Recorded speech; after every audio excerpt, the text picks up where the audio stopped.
സാറിന് ഇപ്പോഴത്തെ മിനിസ്ട്രിയിൽ ഇഷ്ടപ്പെട്ടിട്ടുള്ള ഒരു മിനിസ്റ്റർ ആരാണ്? അങ്ങനെ പറയണെങ്കിൽ ഈ അത് പറയേണ്ടി വരും. അല്ലല്ല പൊളിറ്റിക്സിലെ ഏറ്റവും അസൂയുള്ള ഒരു മേഖലയാണ്.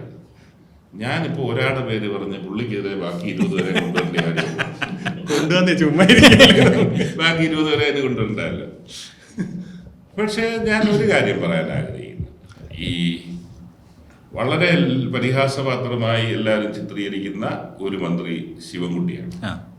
പക്ഷെ ഞാൻ ദൂരെ നോക്കുമ്പോൾ എന്തെങ്കിലും ആ വകുപ്പിനെ കുറിച്ച്, തൻ്റെ സ്വന്തം വകുപ്പിനെ കുറിച്ച് പഠിച്ച് കാര്യങ്ങൾ ചെയ്യുന്നത് ഇപ്പോഴത്തെ ഞാൻ കാണുന്നത് കമ്പാരിസൺ വെച്ച് നോക്കുമ്പോൾ അത് ശിവൻകുട്ടിയാണ് ഞാൻ കാണുന്നത്. ഒരാളെ പറയാൻ പറഞ്ഞപ്പോൾ സാർ പറഞ്ഞ പേര് വി ശിവൻകുട്ടി. ഈയിടെയായിട്ട് മണ്ഡലങ്ങൾ കുറെ പറയുന്നുണ്ട്, അത് വേറെ കാര്യം. ഞാനൊരു വകുപ്പിനെ കുറിച്ചുള്ള ഗ്രാഹ്യവും പ്രവർത്തനമാണ് ഞാൻ ആസ് എ പൊളിറ്റീഷ്യൻ അതുകൂടെ പറയണമല്ലോ.